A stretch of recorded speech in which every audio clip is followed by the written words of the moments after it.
Hi hello welcome to Sri vlogs. ఇవాళ recipe chicken fry. ఈ chicken ఫ్రైకి కావాల్సిన పదార్థాలు 1/2 kg చికెన్, ఇంకా మనం కట్ చేసి పెట్టుకున్న చిన్న చిన్న ముక్కలుగా కట్ చేసి పెట్టుకున్న ఆనియన్స్, పచ్చిమిర్చి వేసుకోవాలి. ఇంకా 1 టేబుల్ స్పూన్ అల్లం వెల్లుల్లి పేస్ట్, 1 టేబుల్ స్పూన్ కారం, ఇంకా 1/2 టేబుల్ స్పూన్ పసుపు వేసుకోవాలి. పసుపు వేసుకొని దానికి సరిపడా సాల్ట్ వేసుకోవాలి. నేనైతే కల్లుప్పు వేసుకున్నాను, 2 టేబుల్ స్పూన్ కల్లుప్పు వేసుకున్నాను.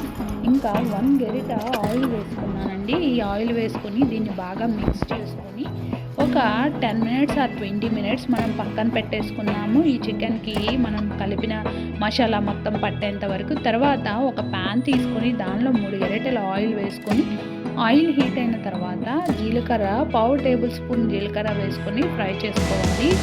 ఇది ఫ్రై అయిన తర్వాత మనమైతే ముందుగా కలిపి పెట్టుకున్న చికెన్ని ఈ ఆయిల్లో వేసుకోవాలి. ఈ ఆయిల్లో వేసేసుకొని మనమైతే కొంచెం మూత పెట్టుకొని ఉడికించుకోవాలి. దానిలోని వాటర్ బయటకు వచ్చేంత వరకు.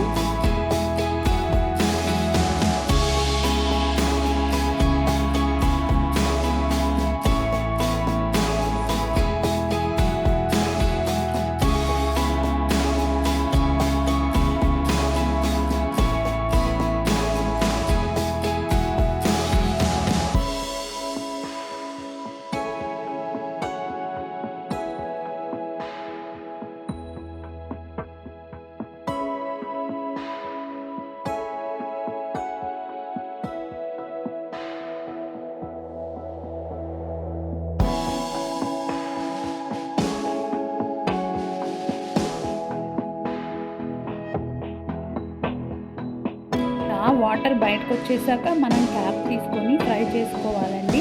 ఎందుకంటే మనం చేసుకునేది చికెన్ ఫ్రై కదండి. చికెన్ కర్రీ అయితే మనం మూత పెట్టేసుకొని ఉడికించుకుంటాము. కానీ ఇది చికెన్ ఫ్రై కదా, చికెన్ కర్రీకి గ్రేవీ లాగా వస్తుంది. సో మనం ఫ్రై కాబట్టి ఇలా మూత పక్కన పెట్టేసుకొని మనం హై ఫ్లేమ్ మీద ఫ్రై చేసుకోవాలి. ఈ వాటర్ అంతా ఎగిరిపోయేంత వరకు.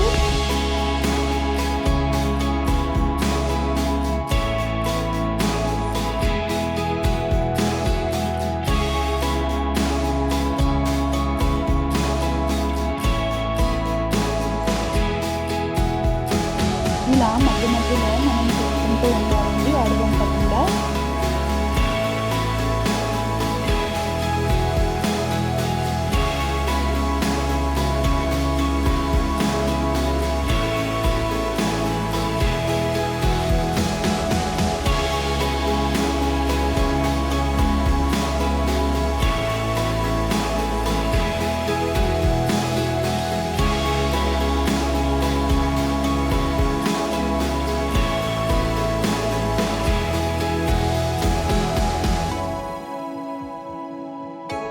చూడండి, ఇలా వాటర్ మొత్తం ఎగిరిపోయి ఆయిల్ మనకి బయటకు కనిపిస్తూ ఉంది.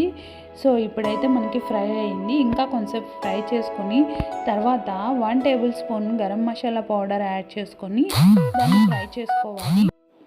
గరం మసాలా పౌడర్ వేసుకొని ఫ్రై చేసుకోవడమే. ఇంతే, మనకి చికెన్ ఫ్రై రెడీ. నా వీడియో కనుక నచ్చితే please like the video and subscribe my channel. దీనిలో మనము ఇంకా కొత్తిమీర తరుగు కూడా వేసుకోవాలి. లాస్ట్లో మనం కొంచెం కొత్తిమీర తరుగు వేసుకొని స్టవ్ ఆఫ్ చేసుకోవడమే. ఇంతే. Thank you.